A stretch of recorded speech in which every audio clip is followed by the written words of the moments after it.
जब लग गुरु मिले न साचा, तब लग गुरु करो 10 पांचा। क्या गुरु बदल सकते हैं? क्या गुरु बदलने से पाप लगता है? आध्यात्म के इस मैदान में आखिर सही गुरु कौन है? गीता जी में वर्णित तत्वदर्शी संत कौन है? इन सभी प्रश्नों के उत्तर जानने के लिए अवश्य सुनिए जगत गुरु तत्वदर्शी संत रामपाल जी महाराज के मंगल प्रवचन। के सुख के अभाव में भी आनंद ही महसूस करना चाहिए। पेट में दर्द हो, किलकी मारा आदमी, टांग टूट रही हो, बता कैसे सुख महसूस हो सकता है? उसका ट्रीटमेंट हो, जिस कारण से दुख है उसका समाधान हो, तब वो सुख अनुभव हो सकता है। ये तो विचार सुने आप जी नहीं, देखिएगा फिर सुन ले 2 सेकंड। ये वही फिर देवी भागवत आपको दिखाते हैं। श्रीमद् देवी भागवत गीता प्रेस गोरखपुर से प्रकाशित है। इसके 5वें स्कंद में ये 282 पृष्ठ पे आपने यहां से पढ़ा कि व्यास जी कहते हैं, देवराज इंद्र की बात सुनकर बृहस्पति जी उनसे कहने लगे। बृहस्पति जी देवताओं के गुरु हैं। प्रारब्ध कर्म का अभाव बिना भोगे नहीं हो सकता, यह स्पष्ट है। आर्य, संपूर्ण देवता तुम्हारे सहायक है, तुम स्वयं भी बुद्धिमान हो, फिर भी जो होनी है वह होकर रहेगी, तुम उसे टाल नहीं सकते। ऐसी स्थिति में सुख और दुख की चिंता में नहीं पड़ना चाहिए। महाभाग सुख और दुख ये दोनों कर्म से पुण्य और पाप के क्षय के सूचक हैं। देख कितनी बढ़िया थ्योरी कि सुख तुझे मिला है तो तेरे पुण्य नाश हो रहे हैं, और जो दुख तुम भोग रहा है तेरे पाप नाश हो जाएंगे। बस ये विधान तो फिर आम आदमी ने बता दे, तुम्हारी क्या जरूरत है। अतएव विद्वान पुरुषों को चाहिए कि सुख के अभाव में भी सर्वथा आनंद का ही अनुभव करे। अब मैंने तो ये कति बालक लगे जैसे एंड बैंड बोलिया करें, ये तुम न मैं ऋषि वैश्य दिखते हो अभी तक। अब देखिए 242 पृष्ठ पे, अब उन राक्षसों के गुरु यानी प्रहलाद के गुरु से आपकी भेंट कराते हैं। वो क्या विचार रखते थे ये देखिए। ये है 4वां स्कंद, वो आपने पढ़ा 5वें स्कंद में। ये 4वां स्कंद और ये 243 पृष्ठ पे। व्यास जी कहते हैं, प्रहलाद की बात सुनने के पश्चात शुक्राचार्य ज्ञान दृष्टि से, ओह ये डोंगी नो बैठ जाते आकड़ के, पता नहीं क्या सोच के लाओगे, ज्ञान दृष्टि से सब कुछ देखकर प्रसन्न हो गए। उनका मुख मुस्कान से भर गया। उन्होंने दैत्यों से कहा, दानो तुम मेरे यजमान हो। यजमान माने भक्त हो। तुम्हें न तो डरना चाहिए और न पाताल में ही जाना चाहिए। अपने सत्य मंत्रों के प्रभाव से मैं तुम्हारी रक्षा कर लूंगा। धर्म के मर्मज महाशव, प्राचीन समय में ब्रह्मा जी के मुख से मैंने जो बात सुनी है उसे बता रहा हूँ, सुनो। यह वचन बड़ा ही हितकर, सत्य और अटल है। उन्होंने कहा था, होने वाली बातें अवश्य होकर रहती हैं। धरातल पर कोई भी ऐसा सुयोग्य पुरुष नहीं है जो प्रारब्ध को विफल बनाने में समर्थ हो सके। विपरीत समय के कारण इस समय तुम्हारी शक्ति अक्षीण हो गई है। अतः एक बार तो तुम्हें देवताओं से परास्त होकर पाताल में जाना ही पड़ेगा। समय सदा बदलता रहता है। कुछ दिन पूर्व तुम सम्राट रह चुके हो। अब देख इनकी कमाल की बात है। न्यों थे बड़े बड़े हम। व्यास जी कहते हैं, प्रहलाद की बात का उत्तर देते हुए प्रहलाद जी ने कहा था, हमारी रक्षा कर लो, कहीं मैं देवताओं से परास्त होकर पाताल में ना जाना पड़ जाए। यह समस्या रखी थी प्रहलाद जी ने। तो शुक्राचार्य कहता, अपने ज्ञान दृष्टि से देखकर, और न्यू बोला, न्यू कहने लगा, उन्होंने कहा, तुम मेरे यजमान हो, तुम्हें न तो डरना चाहिए और न पाताल में ही जाना चाहिए। अपने सत मंत्रों के प्रभाव से मैं तुम्हारी रक्षा कर लूंगा, तुम्हें पाताल नहीं जाने दूंगा और देवताओं से परास्त नहीं होने दूंगा। और फिर तुरंत ही बैंड बदल गया, गेर बदल दिया। धर्म के मर्मज महाशव, प्राचीन समय में ब्रह्मा जी के मुख से मैंने जो बात सुनी थी वो बता रहा हूं, सुनो। यह वचन बड़ा ही हितकर और सत्य और अटल है। उन्होंने कहा था होने वाली बातें अवश्य होकर रहती हैं। धरातल पर कोई भी ऐसा सुयोग्य पुरुष नहीं है जो प्रारब्ध को विफल यानी नाश करने में समर्थ हो सके। विपरीत समय के कारण इस समय तुम्हारी शक्ति अक्षीण हो गई है, भक्ति खत्म हो गई है।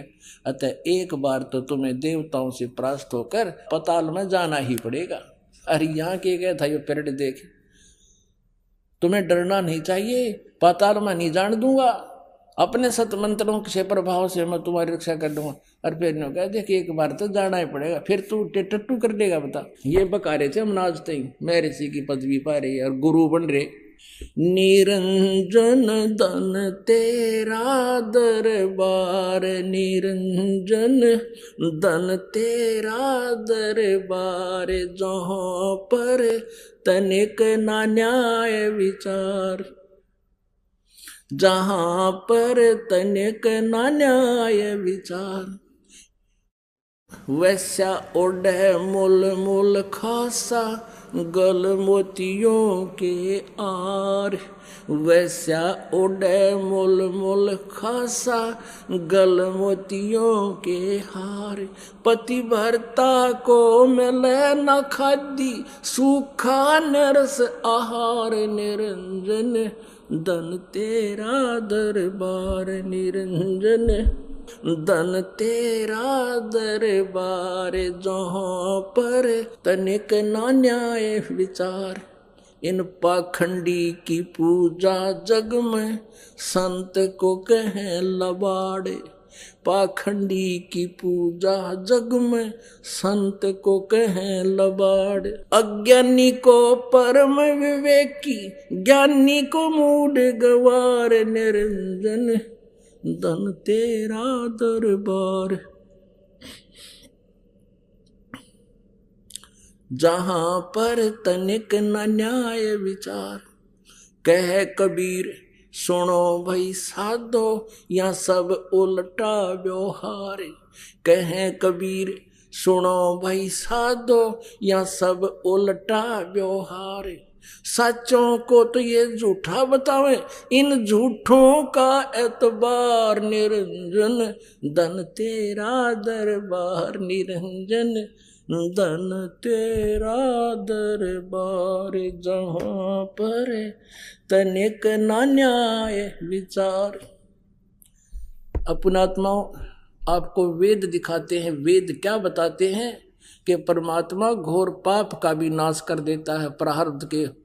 जैसे परमेश्वर कबीर जी ने कहा है अपनी सचिदानंद घन ब्रह्म की वाणी में, जब ही सतनाम हृदय धरो, भयो पाप को नाश। जैसे चिंगारी अग्नि की बाई, पड़े पुराण घास। परमात्मा कहते हैं कि इस सतनाम से, ये जो मंत्र मैं तुम्हें दूंगा, इससे आपका सभी पाप नाश हो जाएंगे, संचित भी, प्रारब्ध के भी, और क्रियावान तो आप पर नष्ट हो जाएंगे, क्योंकि हम पाप कराएं को नहीं, सोच बूझ के कदम रखेंगे। और फिर भी किसी कारण से इच्छा कर्मा रहे नहीं, बिन इच्छा मर जा, कह कबीर तास का पाप नहीं लगे। तो वो हमारे पास साबुन और जल ये सतनाम है। किसी कारण से अनजाने में कोई गलती पाप हो जाता है तो इस मंत्र से वो साफ हो जाता है। अब आपको दिखाते हैं यजुर्वेद क्या बताते हैं। उस परम अक्षर ब्रह्म की महिमा लिखी है कि वो घोर पाप को भी काट देते हैं। और यही स्थिति इस नकली महर्षि दानंद की थी।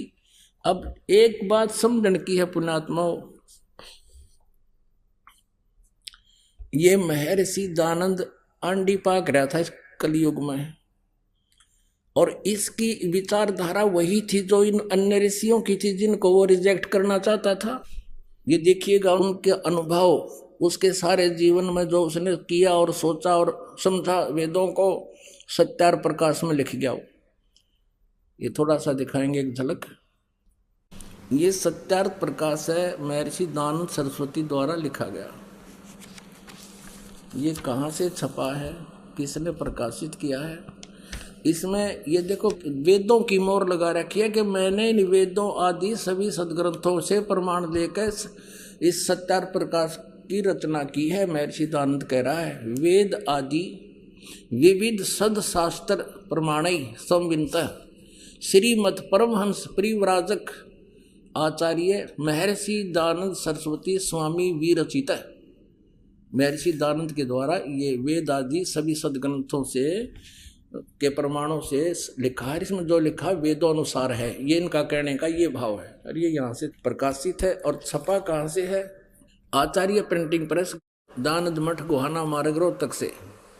अब इसके 7वें समोल्लास में ये देखिएगा, ये 7वां समोल्लास है 163 पृष्ठ पे, और ये सत्यार्थ प्रकाश है। यहाँ देखिएगा, किसी ने प्रश्न किया कि ईश्वर अपने भक्तों के पाप अक्षमा करता है वा नहीं? उत्तर नहीं, क्योंकि जो पाप अक्षमा करे तो उसका न्याय नष्ट और सब मनुष्य महापापी हो जाएं, क्योंकि उनको पाप करने में उत्साह और निर्भयता हो। जैसे कोई राजा अपराधियों के पाप की अक्षमा करे तो वे अधिक अपराध पाप करने लगे, और जो अपराध नहीं करता वह भी अपराध करने से नहीं डरेगा। इसलिए सब कर्मों का यथावत फल देना ईश्वर का काम है, अक्षमा करना नहीं। इनमें बुद्धि तो थी नहीं, ये तो उसी कैटेगरी का था जो ये ऋषि में ऋषि थे, उसी कुल से था जो ब्राह्मण वर्ग से, लेकिन उस पुराणों से भी अधिक अज्ञान बना के और इसने इसको सत्यार्थ प्रकाश रूपी इस बोतल में डाल दिया वो अड़ंगा, और हम इसको अभी तक समझ नहीं सके थे। अब देखो, पीछे पंजाब प्रांत में उग्रवाद फैल गया था, युवा बच्चे किसी के भ्रमित किए हुए अपराधी बन गए थे। फिर भारत सरकार ने उनसे कहा था, भाई जिसने जो भी अपराध कर लिया सो कर लिया, अब जो भी व्यक्ति अपने पिछले आगे कोई अपराध ना करने की प्रतिज्ञा करेगा और मुख्य धारा में आ जाएगा तो उसके सारे मुकदमे वापस ले लिए जाएंगे। और ऐसा ही हुआ था।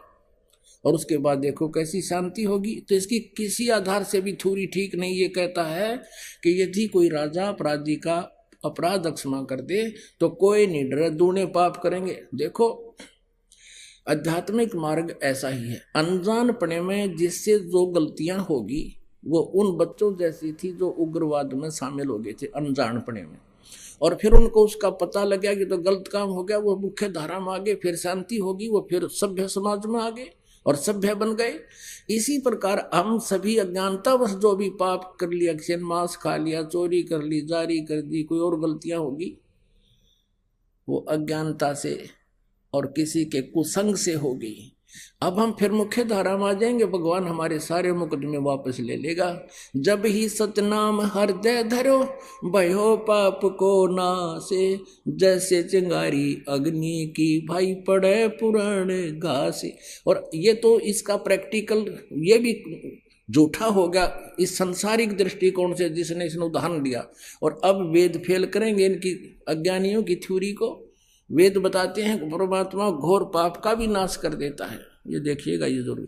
और इसको इस अनुवाद भी दयानंद जी ने कर रखा है। इसने प्रकाशक है सार्वदेशिक कार्य प्रतिनिधि सभा 2/5 महर्षि दयानंद भवन, रामलीला मैदान, नई दिल्ली से। मुद्रक ये Prince offset printers 1510 Pataudi house, Daryaganj, नई दिल्ली से।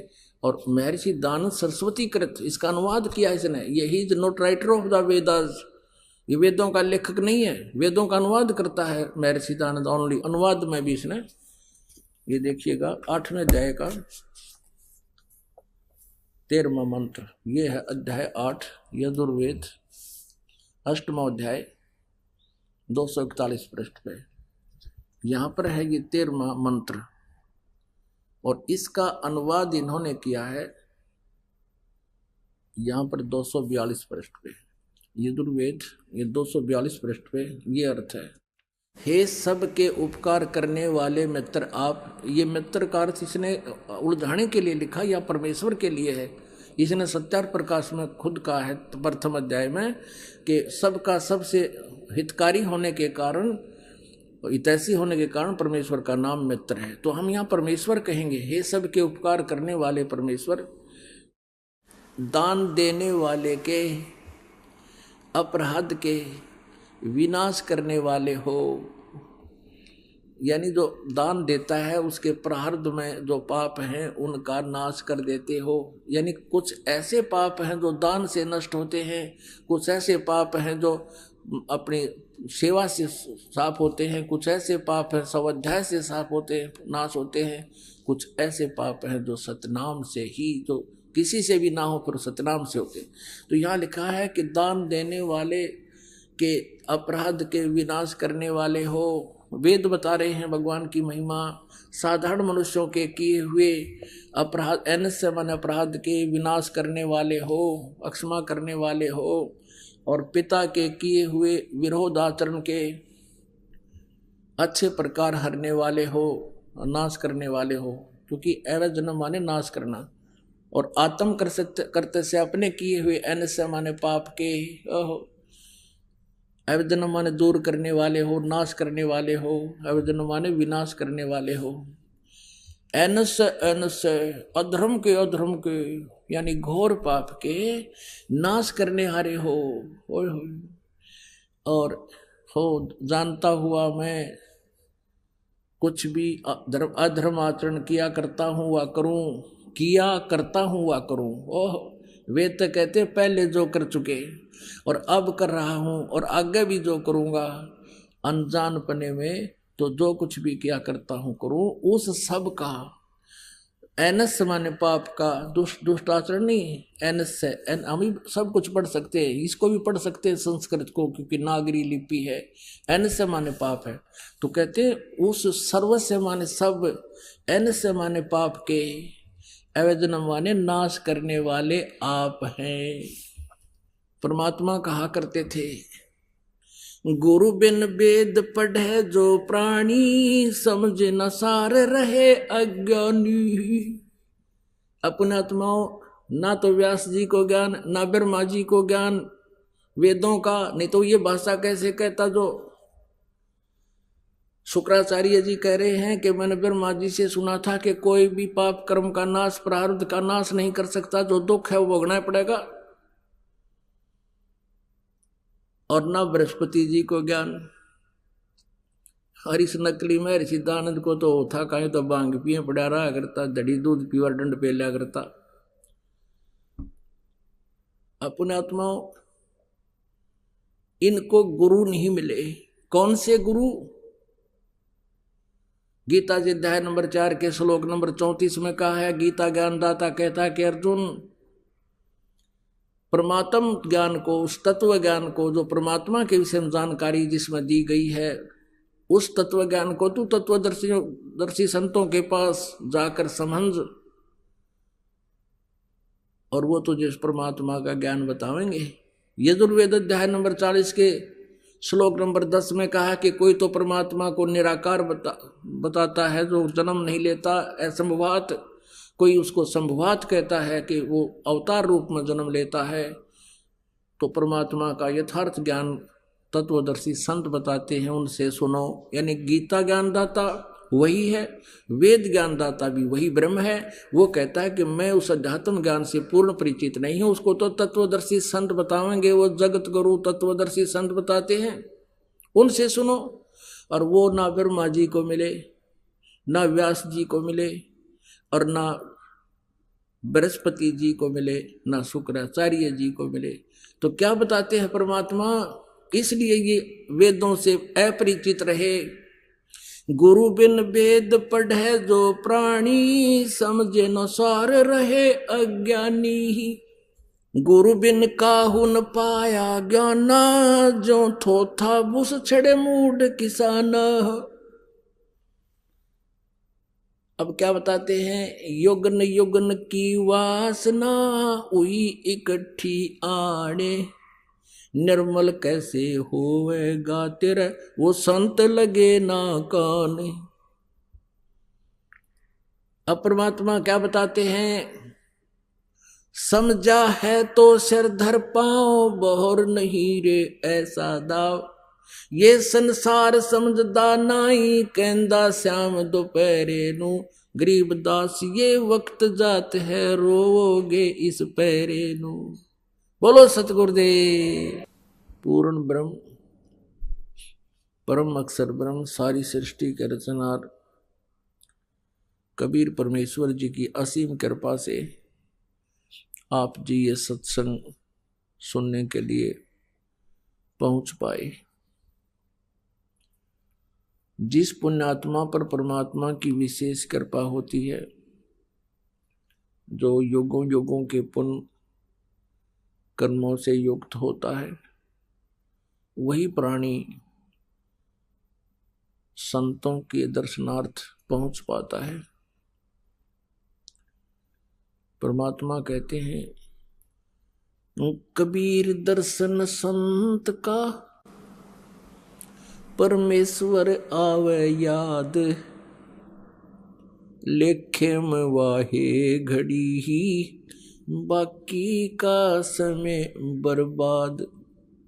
कबीर दर्शन संत का, साहेब आवे याद, लेखे में वाहे घड़ी ही, बाकी का समय बाद।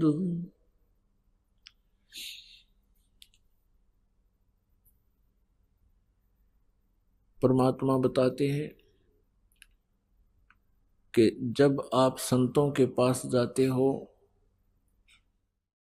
संत के दर्शनार्थ पहुंचते हो, तो वहां भगवान की याद दिलाई जाती है।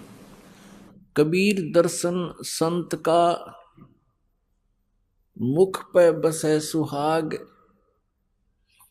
और दर्श उन्हीं को होत हैं जिनके पूर्ण भाग। परमात्मा कहते हैं,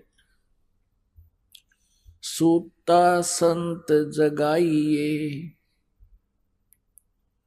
सूता संत जगाइए, वो करे राम का जाप, ये तीनों सूते भले है, संग साकट और सांप।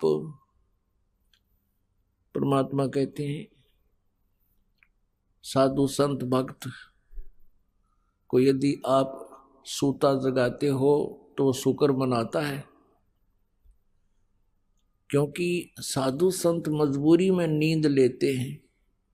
सिमरन करते करते भी उसकी आंखें लग जाती हैं, निंद्रा आ जाती है, उसको भी वो बुरा मानता है, और उसको कोई उठा देता है, जगा देता है किसी कारणवश भी, तो वो उठते ही बोलेगा, सत साहेब सत साहेब सत साहेब भाई सत साहेब बच्चा। जो साकेट होते हैं, जो परमात्मा के आसपास भी नहीं होते, कोरी कुबद कमाते हैं, भक्ति स्वयं करते नहीं, दूसरों को बाधा पहुंचाते हैं, यदि उसको आप सुत्ता उठा दोगे, मनमाना चार गाली सुनावे, और यदि आप सांप ने सुते हुए को छेड़ दोगे तो उठ दे डंक मारे, यदि सिंह को छेड़ दोगे शेर को तो वो पाड़ खावे। तो इसलिए परमात्मा कहते हैं कि सुत्ता संत जगाइए। वो तो शुक्र मनाओगा साधु भक्तों, अकबाई चौखा नींद आ गई थी और उठते ही राम का नाम स्वयं भी लिया और सामने वाले को भी सुनाया। कहते ये तीनों सूते बोले, संग साकट और सांप, इन्हें नहीं छेड़े न कम्या न पड़े रहने दे। कबीर आप राम कहे, ओरा राम कहावे, जिस मुख नाम ना उचरे है, ता मुख फेर कहावे। अब जैसे विशेषकर हिंदू धर्म में सुबह सुबह कोई चलते फिरते रास्ते में कोई मिलता है तो क्या कहते हैं, राम राम। तो सामने वाला चार बार बोलेगा, राम राम राम राम भाई राम राम।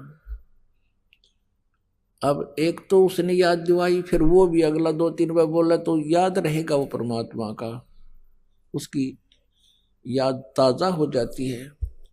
अब जैसे हम बोलते हैं सत साहेब, तो दूसरा भी कहता सत साहेब जी, सत साहेब भाई, सत साहेब भगत जी। तो इस प्रकार कहते हैं कबीर, आप राम कहे ओरा राम कहावे, और जामुख राम ना ऊंच रहे तामुख फेर कवावे। जैसे किसी ने ना सुना वो सत्साहेब बोल दी, फिर बोल रहा सत्साहेब जी, सत्साहेब भगत जी, सत्साहेब भाई। फिर वो कई बार बोला कि हाँ भाई सुना नहीं मैंने, सत्साहेब सत्साहेब। तो ये इस तरह के जो कोड वर्ड बना रखे थे संतों ने, ये कोई मिथ्या नहीं थे, क्योंकि परमात्मा की याद बनी रहना भी उसका मेडिटेशन होता है। ये संत मते का मेडिटेशन है। परमात्मा का ध्यान बना रहे। तो आप यहाँ सत्संग में आते हो, 2 दिन पहले आपका मेडिटेशन विशेष शुरू हो जाता है। कैसे हो जाता है? कईयों का तो 1 हफ्ता पहले शुरू हो जाता है। जैसे किसी ने तो अपनी छुट्टी की एडजस्टमेंट करनी होती है, तो कई दिन पहले तो सोचने लगे है कैसे छुट्टी मिलेगी, कैसे होगा, सत्संग में जाना कंपलसरी। तो वो हो गया मेडिटेशन शुरू, भगवान की याद विशेष बनती है। ऐसे ही जैसे किसी घर में किसी ने एक ने नाम ले रखा, 3-4 नाम ले नहीं रखा, तो उसने जिसने उपदेश ले रखा उसको तो पता लग गया कि भाई यह हाजरी वहां नहीं लगी तो सारा यहाँ की हाजरी व्यर्थ है। फिर तो वो क्या करता है, कई दिन पहले घर वालों के साथ एक विशेष तरीके से डील करता है। सब नाराजी बोला है, काम को, अपने कार्य को भी शीघ्र शीघ्र करता है, और ये सोचता है कहीं कोई चलते समय घर का सदस्य बाधा ना कर दे, या चिंता विशेष रहती है। तो इस प्रकार जो आप यहाँ पहुँचते हो परमात्मा के दरबार में, वो बहुत ही पुण्यकर्मी प्राणी होते हैं। आपके पुण्य कर्मों की कोई गणना नहीं कर सकते, इसका कोई एस्टीमेट नहीं लगा सकते। आज के घोर कलयुग में आपको परमात्मा की चाह, और परमात्मा की चाह वाली पुण्यात्माओं की कमी नहीं, और भी बहुत हैं, लेकिन उनको मिला नहीं है वो सतमार्ग, सच्चा राह नहीं मिला। तो पुण्यात्माओं, आपके ऊपर मालिक ने कलम तोड़ रखी है। मनुष्य जीवन और ये प्राइम टाइम जो भक्ति का बैन उठा दिया भगवान ने, उन सब मंत्रों को सार्वजनिक करने का, मूल ज्ञान को अब सार्वजनिक करने का परमात्मा का आदेश है। ये पहले छुपा रखा था, जो आज तक हम तक नहीं पहुंच पाया। परमात्मा ने इसलिए गुप्त रखा था कि इन अज्ञानियां नत बेराना, जो काल के प्रेरित ऋषि, महर्षि, संत मंडलेश्वर, ब्राह्मण, पंडित, पांडे,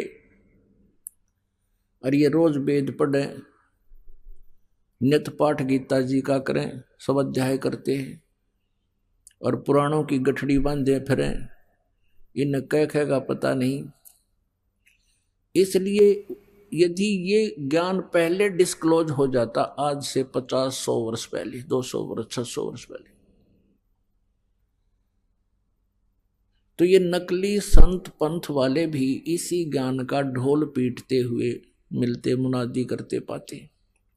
और इस ज्ञान को भले ही कोई दास की पुस्तक पढ़कर और सीडी वगैरह देखकर विद्वान पाक जा, और अलग से कोई सांग जोड़ कर बैठ जाएगा, कोई शिष्य बनाने भी लग जावे, तो उससे कोई लाभ होना नहीं, क्योंकि वो अधिकारी नहीं, ना वो अधिकारी सत्संग करने का, ना अधिकारी वो उपदेश के देने का, नाम देने का। तो जिस कारण से उनसे ये ज्ञान सुनना भी व्यर्थ, उनसे उपदेश मिल गया तो भी जीवन व्यर्थ, क्योंकि वो अनधिकारी है। अपन आत्माओं, एक ड्राइविंग लाइसेंस भी बनाना पड़ता है, उसमें भी कंपिटेंट अथॉरिटी के साइन होने चाहिए तब वो चले।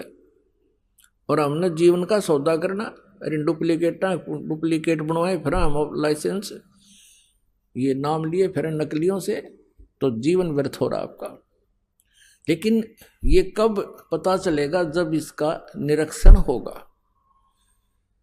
ओरिजिनल और डुप्लीकेट संत और उसके मार्ग का, वहाँ भगवान के दरबार में जब हम चलेंगे सफर पर, यहाँ से छोड़कर संसार को, तो रास्ते में चेकिंग होगी। फिर ये डुप्लीकेट और नकली असली ये सब वहाँ सामने रखे जाएंगे, तो वहाँ वो बनाने वाले भी पटेंगे, ये नकली संत भी उल्टे टांगे जाएंगे, और शिष्यों की तो दुर्गति होनी ही होनी, क्योंकि उन्होंने तो अपना जीवन खो दिया। तो पुण्यात्मा, यदि पहले ये डिस्क्लोज हो जाता, ज्ञान वो बताते रहते यही, लेकिन उनसे लाभ नहीं होना था। अब परमात्मा ने इसलिए अब इतना समय लंबा खींचा, 3 युग छोड़ दिए भगवान ने, क्योंकि उस समय ये प्राणी ज्यादा सुखी थे। सतयुग त्रेता द्वापर में मानव शरीर में प्राणी घना दुखी नहीं होता है, स्वस्थ शरीर होता है, अच्छे संस्कार होते हैं उनके, और जिस कारण से वो जो भी साधना कोई करते रहते हैं, और वो तो सोचते हैं कि हम जो साधना उपासना कर रहे हैं इसी से हमने ये लाभ मिल रहे हैं, लेकिन वो लाभ थे उनके पिछले पुण्यों से, पिछले संस्कारों से। जैसे हम ये दास हनुमान जी का पुजारी था, और खाटू या बाबा श्याम जी का परंपरागत पुजारी, भगवान श्री कृष्ण और राम के ऊपर तो कुर्बान थे, विष्णु जी पर भगवान शंकर का भी पैरेलल सम्मान किया करते थे। और जो भी कोई घर में खुशी होती थी, जैसे हम शिक्षा ग्रहण करते थे, पास होते थे, तो स्टूडेंट का तो सबसे बड़ी उपलब्धि है वो सफल हो जाए, पास हो जाए एग्जाम में, तो शुक्र मना करते। कहाँ से शुरू करते थे शुक्र मनाना? बाबा श्याम जी की जय हो, हनुमान जी ने पास करा दिया, फिर कृष्ण जी याद आ गए थे, भगवान श्री कृष्ण ने पास करा दिया।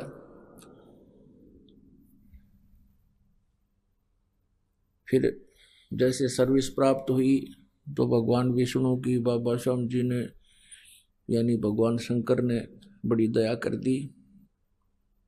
और छोटी मोटी पूजा भी हम करते रहते थे, हनुमान चालीसा करते थे, और ये कई मंत्र से भी जाप करा करते थे, ओम नमः शिवाय आदि के। जो भी सुन गया उससे जो भी मंत्र किसी ने सुन लिया उससे का रगड़ा ला दिया करते थे, क्योंकि ज्ञान था ही नहीं। और हम ये सोच रहे थे कि जो साधना हम करते इससे ये भगवान हमें लाभ दे रहे हैं, हमारी इस पूजा से लाभ हो रहा है। हनुमान जी का व्रत रखते थे मंगलवार का, इष्ट धामों पर जाते थे। अब इस भगवान के तत्व ज्ञान की रोशनी से पता चला कि वो तो हमारा पूर्व जन्म का प्रारब्ध ही प्रफुल्लित हो रहा था, और ये भगवान कुछ नहीं कर सकते हमारे भाग्य में, ना ये चेंज कर सकते, किसी प्रकार का भी परिवर्तन ये नहीं कर सकते, ना ये दुख निवारण कर सकते, और ना ही ये कोई सुख दे सकते, और ना ये दुख दे सकते, ना ये सुख दे सकते। क्योंकि यहाँ का विधान है कि जैसे कर्म प्राणी करेगा उसको वैसा ही फल भोगना ही पड़ेगा, ये कंपलसरी है। जैसे रात्रि में आपको सत्संग सुनाया था और इन सभी महापुरुषों के विचार दिखाए थे, ब्रह्मा जी से लेकर व्यास जी, बृहस्पति जी, शुक्राचार्य जी, एक यू नकली महर्षि दानंद का सत्यार्थ प्रकाश में, इन सभी की एक ही सोच, एक ही इनका सिद्धांत था, अज्ञान सिद्धांत था। वेदों के विरुद्ध इनका ज्ञान था, क्योंकि वेद इनके समझ में आए नहीं। कारण क्या रहा? गुरु बिन काहुन पाया ज्ञाना, जो थो था बुस छड़े मूड किसाना। गुरु बिन वेद पढ़े जो प्राणी, समझे न सार रहे अज्ञानी। तो इनको गुरु नहीं मिले, ना ब्रह्मा जी को गुरु मिले, ना अन्य ऋषि महर्षियों को गुरु मिले, और ना ब्रह्मा विष्णु महेश को गुरु मिले। कौन से गुरु, कौन से संत? जो गीता जी अध्याय नंबर 4 के श्लोक नंबर 34 में जिन तत्वदर्शी संतों के विषय में कहा गया है, और जिस कारण से ये तत्व ज्ञान से अपरिचित रहे और अपने अपनी अटकल लगाकर अपने अनुयायियों को यही काल का सिद्धांत दृढ़ करते रहे।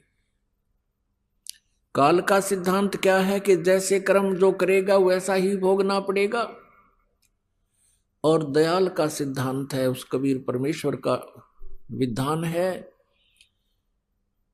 कि मासा घटे न तिल बधे, विद ना लिखे जो लेख, सच्चा सतगुरु मेट कर ऊपर मारे मेख। मासा घटे न तिल बधे, यानी कोई जरा सा भी परिवर्तन नहीं हो सकता आपके प्रारब्ध में। प्रारब्ध वो होता है जो आपके जन्म के समय से पूर्व ही निर्धारित कर दिया जाता है। आपके संचित माने जो आपके डिपॉजिट पुण्य और पाप हैं भगवान के दरबार में, उनकी एवरेज ले ली जाती है। जिनके पाप घने हैं उनको, उनके प्रारब्ध में दुख अधिक, और जिनके पुण्य अधिक हैं तो उनके प्रारब्ध में सुख अधिक, यहाँ के नकली सुख। तो उनकी एवरेज रेशो निकाल ली जाती है। तो ऐसे 50% जैसे पुण्य ले लिए, 50% पाप। अब पाप हैं अरबों खरबों और पुण्य है 20-30, तो 20-30 के जो पुण्य है वो 50% 10 हो जाएंगे। अरबों खरबों का 50% लेना पड़ेगा, फिर उसी एवरेज रेशो में बांटना पड़ता है। तो इस प्रकार से हम प्रारब्ध के आधार से फिर पूरा जीवन व्यतीत करते हैं, उसमें कोई परिवर्तन नहीं हो सकता।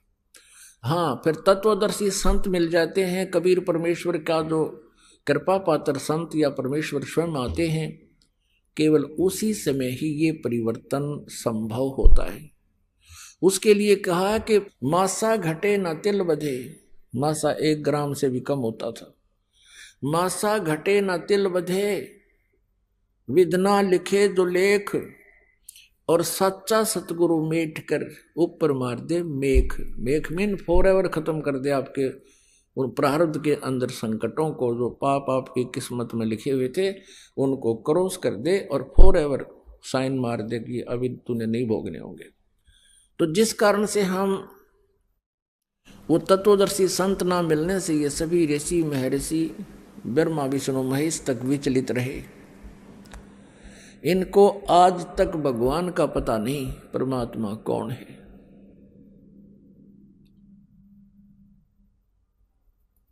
अपने आत्माओं, ये बातें जो आज से ये दास आपको कह करके फिर आपके रूबरू करा रहा है, आपको स्वीकार हो रहे हैं। यदि ये ज्ञान आज से 600 वर्ष पहले परमात्मा ने तो बोला ही था, और उसका विरोध इतना हुआ था परमेश्वर का कि तूफान ला दिया था इन दुष्टों ने। कबीर परमेश्वर जी के साथ बहुत जुल्म किए थे, लेकिन वो समर्थ थे, उनका कुछ बिगाड़ नहीं पाए, लेकिन मालिक को समझ भी नहीं पाए। हम अज्ञान से इतने ओतप्रोत हो चुके हैं।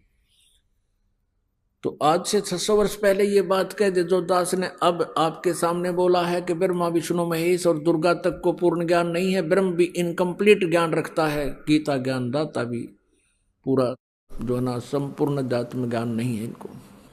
अब तो आप शिक्षित हैं, और इनके इतिहास भगवानों के जिनसे ये संत हमें गुणगान सुनाया करते थे, और ये आधार बताते थे कि मैं शिव पुराण से सुना रहा हूँ, मैं दुर्गा पुराण से बोल रहा हूँ, मैं विष्णु पुराण से आपको ये ज्ञान सुना रहा हूँ।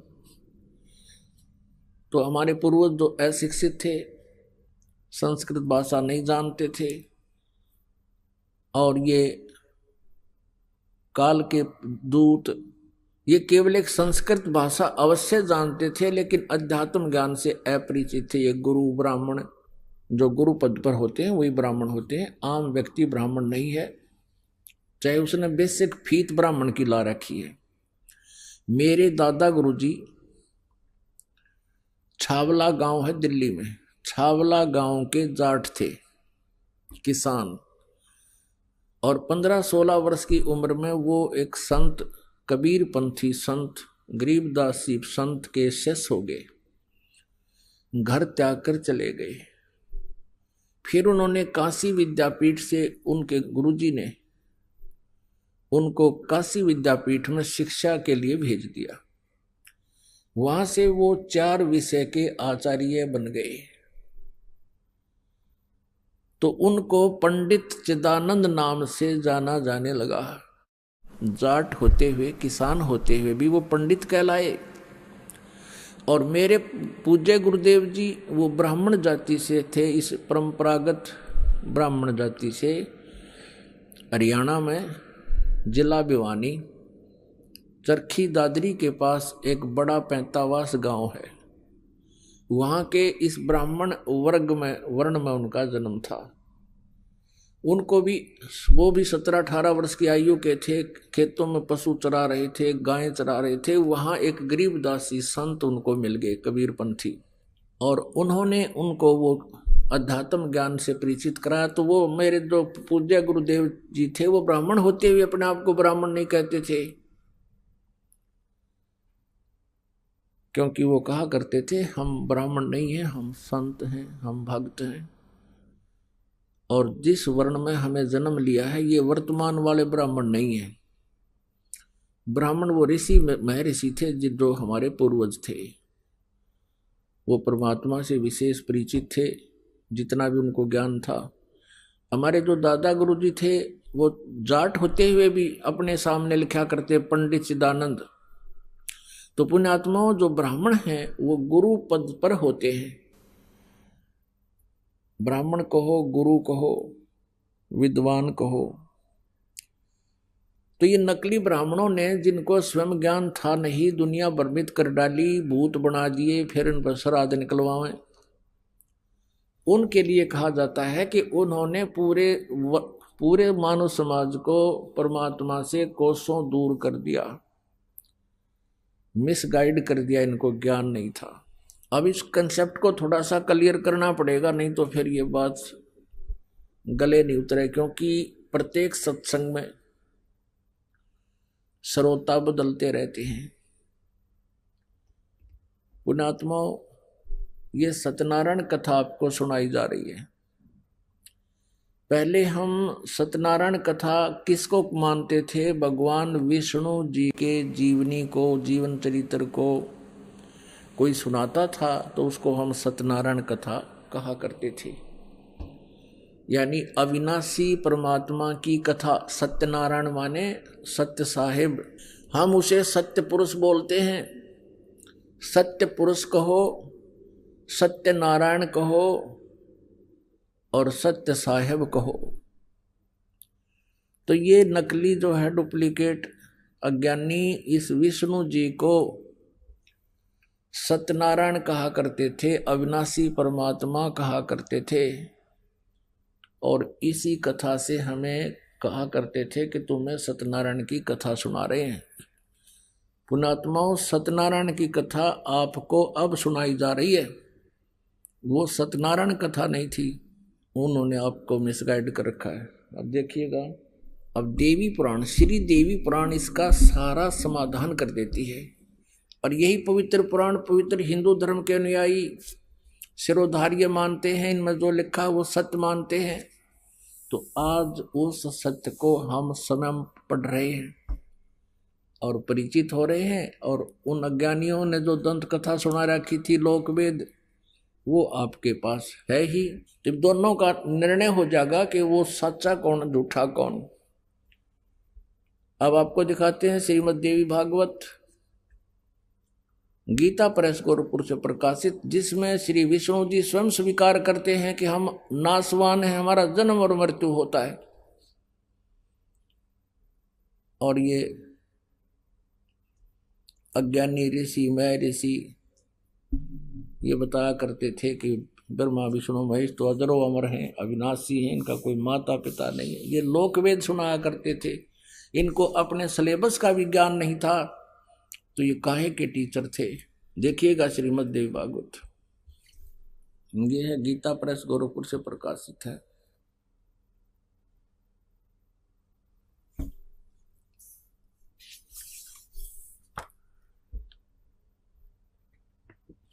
संपादक हनुमान प्रसाद पोदार, चिमनलाल गोस्वामी।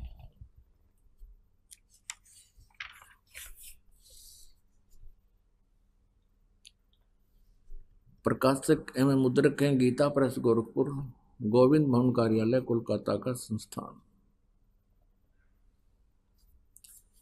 इसके तीसरे स्कंद में 123 पृष्ठ पर हम पढ़ते हैं। 123 पृष्ठ है ये। भगवान विष्णु जी अपनी माता दुर्गा की महिमा स्तुति करते हुए कह रहे हैं, तुम शुद्ध स्वरूपा हो, ये सारा संसार तुम ही से उद्भासित हो रहा है। मैं ब्रह्मा और शंकर हम सभी तुम्हारी कृपा से विद्यमान हैं। हमारा आविर्भाव माने जन्म और तिरोभाव माने मृत्यु हुआ करता है। हमारा तो जन्म और मृत्यु होता है, केवल तुम ही नित्य हो। अब विष्णु जी कह रहे हैं कि तुम ही अविनाशी हो, जगत जननी हो, प्रकृति और सनातनी देवी हो। भगवान शंकर बोले, देवी यदि महाभाग विष्णु तुम्ही से प्रकट हुए हैं तो उनके बाद उत्पन्न होने वाले ब्रह्मा यानी दुर्गा से ही ब्रह्मा की उत्पत्ति स्वीकार कर रहे हैं। शंकर जी भी और विष्णु जी की भी उत्पत्ति इसी से हुई है, दुर्गा से। तो उनके बाद यदि महाभाग विष्णु तुम्ही से उत्पन्न हुए हैं, प्रकट हुए हैं, तो उनके बाद उत्पन्न होने वाले ब्रह्मा भी तुम्हारे बालक हुए। फिर मैं तमोगुणी लीला करने वाला शंकर क्या तुम्हारी संतान नहीं हुआ है? अर्थात मुझे भी उत्पन्न करने वाली तुम ही हो, सिवे संपूर्ण संसार की सृष्टि करने में तुम बड़ी चतुर हो। इस संसार की सृष्टि, स्थिति और संहार में तुम्हारे गुण सदा समर्थ हैं। उन तीनों गुणों से उत्पन्न हम यानी रजगुण ब्रह्मा, सतगुण विष्णु, तमगुण शंकर, ब्रह्मा विष्णु एवं शंकर नियमानुसार कार्य में तत्पर रहते हैं। नियमानुसार जिसके भाग्य में जैसा लिखा है केवल हम वैसा ही दे सकते, इसमें कोई परिवर्तन नहीं कर सकते। पुण्यात्माओं, इस पवित्र सदग्रंथ श्री देवी पुराण ने इन 4-5 पंक्तियों में 4 कंसेप्ट क्लियर कर दिए। एक तो ये कर दिया कि ब्रह्मा विष्णु महेश नासवान है, इनकी जन्म और मृत्यु होता है। दूसरा ये हो गया कि ये दुर्गा इनकी माता है। तीसरा ये हो गया कि रजगुण ब्रह्मा, सतगुण विष्णु, तमगुण शिव जी है। और चौथा ये हो गया कि केवल ये वर्क डन ही दे सकते, उसमें कोई परिवर्तन नहीं कर सकते। अब दूसरा प्रसंग आपको सुनाते हैं, जिस कारण से दास ने ये वचन कहा कि आज तक ना ब्रह्मा जी को आध्यात्मिक ज्ञान, वेदों का ज्ञान, ना विष्णु जी को ज्ञान, यानी ब्रह्मा जी से ज्ञान प्राप्त है श्री विष्णु जी, श्री शंकर भगवान शिव जी और अन्य ऋषि महर्षियों को। तो ब्रह्मा जी के ज्ञान से ही पता चल जाएगा आपको कि अन्य को उन्होंने के उपदेश दे रखा है। और फिर दुर्गा यहाँ की 21 ब्रह्मांड की जननी कही जाती है और उसके विषय में भगवान विष्णु जी के क्या विचार हैं, यानी भगवान ब्रह्मा और भगवान विष्णु जी को कितना आध्यात्मिक ज्ञान है, वो वेदों से कितने परिचित हैं, ये आपके समक्ष अब करेगी यही देवी पुराण। और स्कंद पहला देखिएगा, ये वो दुर्गा पुराण है, पहला स्कंद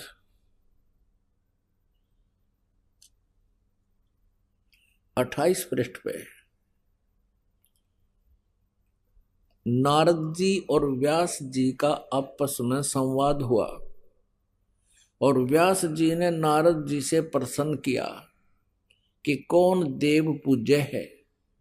तो नारद जी कहते हैं कि यही प्रश्न मेरे पिता ब्रह्मा ने भगवान श्री हरि विष्णु से किया था। नारद जी ने कहा, महाभाग व्यास जी, तुम इस विषय में जो पूछ रहे हो, ठीक यही प्रश्न मेरे पिताजी ने यानी ब्रह्मा जी ने भगवान श्री हरि विष्णु जी से किया था। देवा अधिदेव भगवान जगत के स्वामी है। अब देखिए इनकी उआ बाई सटदल उआ बाई बकदा। अब नारद जी कह रहे हैं कि भगवान विष्णु सभी देवताओं के भी देवता यानी सुप्रीम पावर हैं, सबसे बड़े भगवान हैं। देव माने भगवान, भगवानों के भी भगवान, देवों के भी देव, सबके सरताज भगवान जगत के स्वामी हैं। लक्ष्मी जी उनकी सेवा में उपस्थित रहती हैं। दिव्य कौष्टमणि उनकी शोभा बढ़ाती है। वे शंख चक्र गदा लिए रहते हैं, पीतांबर धारण करते हैं, 4 भुजाएं हैं। वे चराचर जगत के आश्रयदाता हैं, जगत गुरु एवं देवताओं के भी देवता हैं। अब यहाँ विष्णु जी को जगत गुरु कहा जाता है। जगत गुरु का अर्थ है जो सबको यथार्थ ज्ञान दे, पूरे विश्व को। ऐसे जगत प्रभु भगवान श्री हरि महान तप कर रहे थे, उनकी समाधि लगी थी। यह देखकर मेरे पिता ब्रह्मा जी को बड़ा आश्चर्य हुआ। अतः उन्होंने उनसे जानने की इच्छा प्रकट की। ब्रह्मा जी ने पूछा, प्रभु आप देवताओं के अध्यक्ष, जगत के स्वामी, भूत भविष्य एवं वर्तमान सभी जीवों के एकमात्र शासक हैं। भगवान फिर आप क्यों तपस्या कर रहे हैं और किस देवता की आराधना में ध्यान मगन है? मुझे असीम आश्चर्य तो ये हो रहा है कि आप देवेश्वर एवं सारे संसार के शासक होते हुए समाधि लगाए बैठे हैं। ब्रह्मा जी के विनीत वचन सुनकर फिर भगवान श्री हरि नो बोले। भगवान विष्णु जी लगे फिर प्रवचन करने। अब देखना इनके प्रवचन। श्री हरि उनसे कहने लगे, ब्रह्मन सावधान होकर सुनो, मैं अपने मन का विचार व्यक्त करता हूं। देवता दानव मानव सब यही जानते हैं कि तुम सृष्टि करते हो, मैं पालन करता हूं और संकर संहार किया करते हैं। किंतु फिर भी वेद के पारगामी पुरुष अपनी युक्ति से यह सिद्ध करते हैं कि रचने, पालने और संहार करने की यह योग्यता जो हमें मिली है, इसकी अधिष्ठात्री शक्ति देवी है।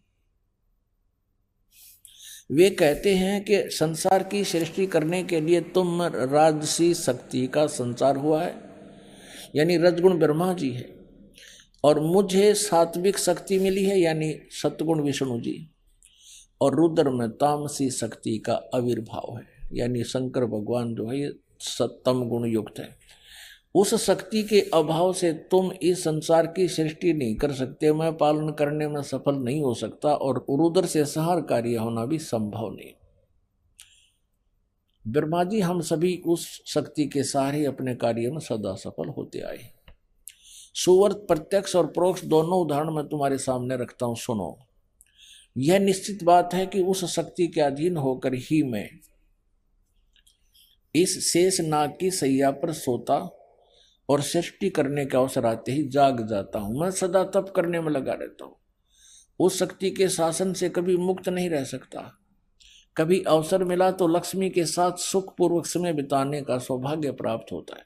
मैं कभी तो दानों के साथ युद्ध करता रहता हूँ। अखिल जगत को भय पहुंचाने वाले दैत्यों के विकराल शरीरों को शांत करना मेरा परम कर्तव्य हो जाता है। और यहाँ बता दिया अपना आध्यात्मिक नॉलेज सारा निचोड़ कर दिया श्री विष्णु जी ने। मुझे सब प्रकार से शक्ति के अधीन होकर रहना पड़ता है। ये दुर्गा की तरफ, दुर्गा को कह रहे हैं शक्ति।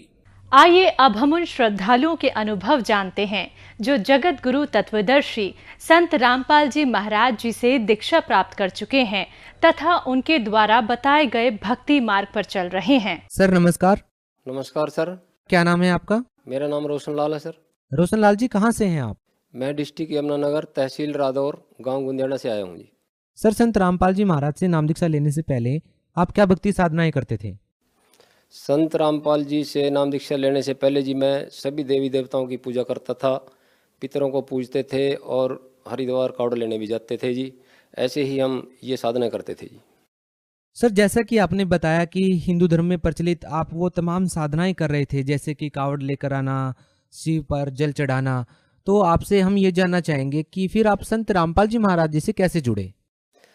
संत रामपाल जी की शरण में आने का मेरा कारण जी, मेरा एक शारीरिक कष्ट था जी, मैं उसको आपको विस्तार से बताना चाहूँगा।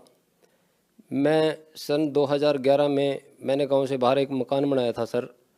वहाँ पे जब मैं वहाँ पे शिफ्ट हुआ तो मेरी बाजू में बहुत ज़्यादा दर्द हो गया और 2-3 महीने से इतना दर्द हुआ कि मैं बेड पे आ गया और मैंने उसका बहुत इलाज कराया, बहुत हॉस्पिटलों में गया, झाड़ फूंक वालों के पास भी गया, पर उसका इलाज नहीं हुआ। तो ऐसे करते करते सर मैं एक दिन लेटा हुआ था, संत रामपाल के शिष्य पुस्तक सेवा करने के लिए आए और उन्होंने मुझे एक पुस्तक ज्ञान गंगा दी और मैं संत रामपाल जी की पुस्तक ज्ञान गंगा पढ़कर आश्रम में पहुंचा, बरवाड़ा आश्रम में, और वहां मैंने सत्संग सुना और परमात्मा ने मुझे पहले ही नाम दीक्षा लेने से पहले ही लाभ दे दिया। मेरी बाजू का दर्द वहाँ पे जब मैंने सत्संग सुना तो सत्संग सुनने से ही मेरी बाजू का दर्द गायब हो गया। तो मैंने जब तक नाम दीक्षा नहीं ली थी तो मैं आश्रम में घूमने चला गया देखने के लिए। तो जैसे ही मैं भंडारे में गया वहाँ पे मुझे एक भगत मिला मेरे गांव का, तो उसने मुझसे पूछा भी भगत जी नाम दीक्षा ले ली? तो उसके बाद भी मैंने उसको बोला ना ना भगत जी मैं अगली बार लूँगा नाम। तो उस भगत जी ने मुझे ऐसी बात बोल दी भी भगत जी क्या पता आप अगली बार रहें ना रहें। तो मुझे ये बात मेरे दिल में लगी, भाई तू तो पहले ही बेड पे पड़ा था। और भगत जी ये बात सुन के मैंने नाम दीक्षा ली। सर, संत रामपाल जी महाराज जी से नाम दीक्षा लेने के बाद श्रद्धालुओं को बहुत सारे लाभ मिलते हैं। हम आपसे जानना चाहेंगे कि संत रामपाल जी महाराज जी से नाम दीक्षा लेने के बाद आपको क्या लाभ मिले? सर मुझे संत रामपाल जी से नाम दीक्षा लेने के बाद सभी प्रकार के लाभ मिले, जिसमें मुझे शारीरिक लाभ ये हुआ कि बाजू का मेरे दर्द उसी दिन ही ठीक हो गया। जब मैं सतलोक आश्रम बरवाड़ा में गया तो मैंने वहाँ पे गुरुजी का सत्संग सुना, तो मेरा सत्संग सुनने मात्र से ही मेरी बाजू का दर्द ठीक हो गया। सर और कोई लाभ? और लाभ सर ये मिला मुझे, मेरी लड़की 10-12 साल की थी, उसको दौरा पड़ता था और मैंने उसको पीजीआई में भी 3-4 साल का ट्रीटमेंट दिया। MM मुलाना एक कॉलेज है, वहाँ भी उसको 2 साल ट्रीटमेंट कराया, तो उसका कहीं पे इलाज नहीं हो रहा था। तो जैसे ही मैंने नाम दीक्षा ली, जब मैंने ये देखा भी तुम्हारी बाजू का दर्द ठीक हो गया तो तेरी लड़की भी ठीक होगी। तो 15 दिन के बाद मेरी पत्नी और मेरी बेटी वो भी बरवाड़ा आश्रम में चली गई और उन्होंने भी नाम दीक्षा ले ली। जब मेरी लड़की और मेरी बेटी बरवाड़ा आश्रम में गई, उन्हें नाम दीक्षा ली तो गुरुजी से आशीर्वाद लिया, तो उनका भी उस दिन के बाद कोई दौरा नहीं पड़ा और वो बिल्कुल ठीक है। नंबर 3 मुझे जी एक आध्यात्मिक लाभ ये मिला, मुझे मुक्ति का मार्ग मिला, मोक्ष का मार्ग मिला। आज तक हमें कोई मोक्ष के बारे में किसी ने नहीं बताया था, मुक्ति क्या होती है, मोक्ष का मार्ग क्या होता है। तो मुझे यहाँ मोक्ष का मार्ग मिला। गुरुजी ने हमें अभी गीता के बारे में, वेदों के बारे में, पुराणों के बारे में बहुत ज्ञान कराया, जिससे हमें पता चला भी मुक्ति का मार्ग यही है। सर क्या आप कोई नशा भी करते थे? जी सर, मैं संत रामपाल जी से नाम दीक्षा से लेने से पहले लगभग 15-20 साल से नशा करता था और नाम दीक्षा लेने के बाद मेरे सारे विकार छूट गए। अब मैं कोई नशा नहीं करता सर। सर हमारे दर्शकों को क्या मैसेज देना चाहेंगे? मैं भगत समाज को संदेश देना चाहता हूँ, मानुष जन्म दुर्लभ है, मिले न बारंबार, तरवर से पत्ता टूट गिरे, बहु न लगे डार। ये मानव जन्म 184 के बाद मिलता है और अब धरती पे पूर्ण संत कबीर साहब के अवतार संत रामपाल जी आए हुए हैं। आप उनसे नाम दीक्षा लेके अपना कल्याण करा सकते हैं। जी बहुत बहुत धन्यवाद आपका। सत साई।